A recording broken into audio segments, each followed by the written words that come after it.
뉴스 크리에이터 시선 첫 순서는 취재 현장의 생생한 이야기와 기자의 생각을 들어보는 솔까말인데요.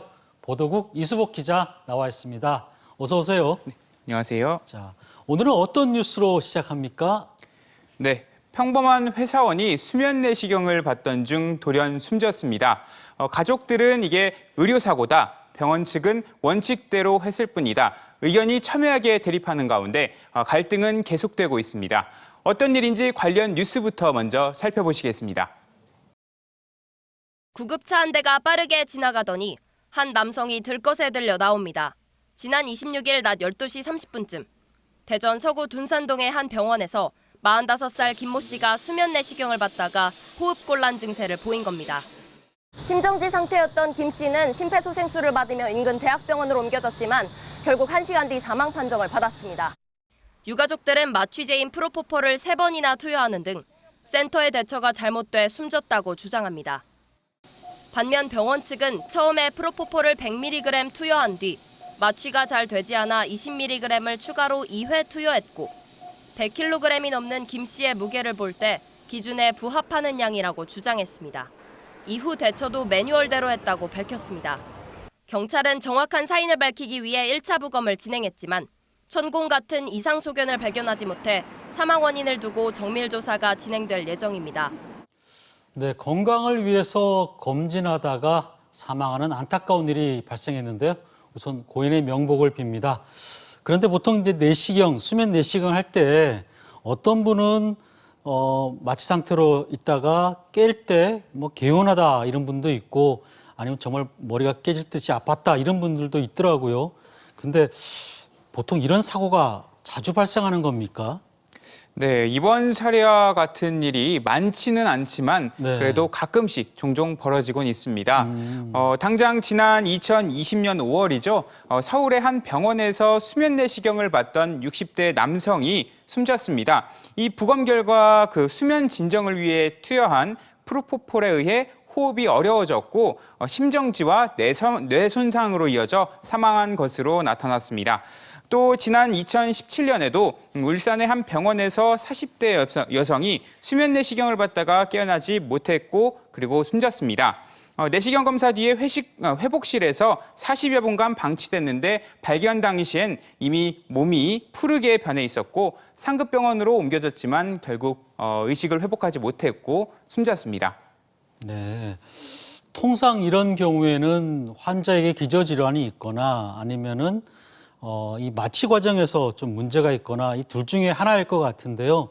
뉴스를 보니까 마취제를 좀 더 투여했다고 하던데 좀 자세한 설명을 좀 들어볼까요? 네, 엄밀히 말하면은 마취제를 뭐 과다하게 투여했다 이건 아니고요. 이 숨진 남성에게 마취제를 처음에 100mg을 처음 투여했습니다. 그런데 마취가 쉽게 되지 않다 보니까 20mg씩 2번 더 투여를 했던 겁니다. 이게 총 140mg인데요.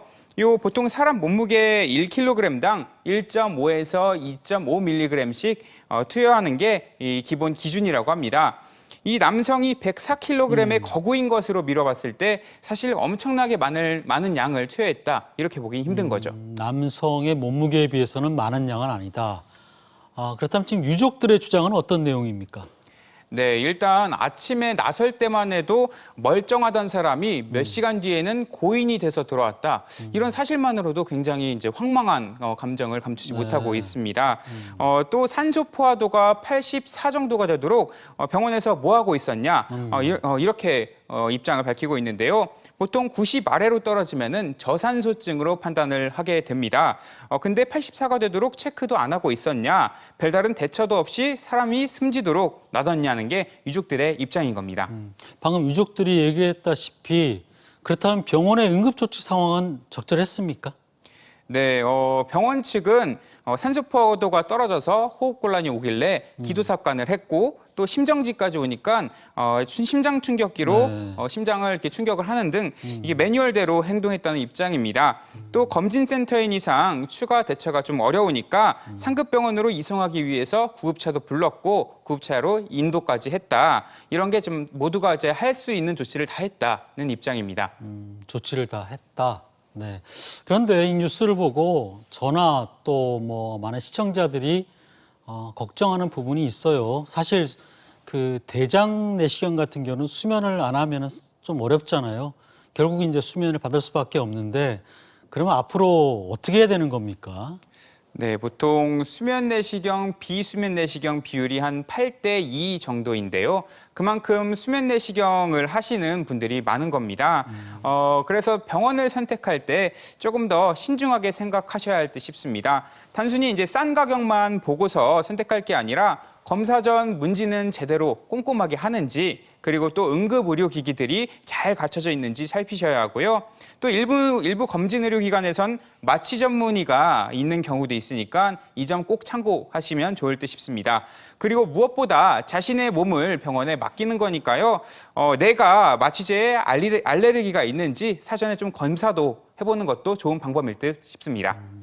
그렇다면 내 몸 상태를 좀 미리 알고 또 내가 검진받는 곳의 상황에 대해서도 좀 미리 살펴볼 필요가 있겠네요.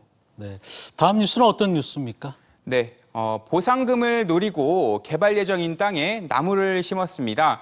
그리고 아파트 매매 거래를 매개로 해서 아버지가 아들에게 편법 증여를 하기도 했습니다. 세종시에서 이 같은 불법 부동산 거래 행위들이 이번에 무더기로 적발이 됐는데요. 어떤 내용인지 관련 뉴스부터 살펴보시겠습니다. 땅 위에 나무 수십 그루가 나란히 줄지어 있습니다. 심은 지 얼마 되지 않은 듯 가지는 앙상합니다. 나무 수에 따라 받을 수 있는 토지 보상금이 달라진다는 점을 노려 조성한 겁니다. 이처럼 세종시는 조치원지구와 연기지구에 묘목을 심거나 가건물을 짓는 등 보상금을 노린 투기 세력들의 불법 행위 25건을 적발했습니다. 특히 세종 지역 아파트 가격이 무섭게 오르던 2020년과 지난해 아파트 매매 과정을 살펴보니 불법 거래 행위를 한 사례도 618명이나 적발됐습니다. 자녀에게 수억 원 상당의 아파트 구입 자금을 빌려주는 형태의 편법 증여 등 세금을 피하기 위한 불법 행위가 317건으로 가장 많았습니다. 실제 매매가보다 적은 금액의 계약서를 쓰는 다운 계약 거래 등 양도세나 취득세를 줄이기 위한 편법 행위도 11건 발견됐습니다. 이 밖에 분양권을 불법으로 전매하거나 다른 사람의 명의를 도용해 매매 거래를 한 경우도 적발됐습니다. 세종시는 이 가운데 224명에게 총 6억 원의 과태료나 과징금을 부과했고 불법 전매를 한 8명을 경찰에 고발할 방침입니다. 네, 아마 많은 분들이 기억하고 계실 겁니다. 최근 몇 년간 세종시하고 LH의 부동산 불법 투기에 대해서 굉장히 이슈가 됐었는데요. 그런 불법 투기를 막기 위해서 어떻게 보면은 전단팀을 만든 거네요. 네, 말씀하셨다시피 지난해 LH 직원들의 불법 부동산 투기로 큰 논란이 됐잖아요. 네. 그리고 또 국토교통부 간부 공무원이나 행복청 직원들이 투기를 목적으로 세종의 농지를 샀다가 큰 비판에 직면하기도 했었고요. 이 같은 부동산 시장을 어지럽히는 행위들을 근절하기 위해서 세종시가 지난 8월 부동산 TF팀을 만들었습니다.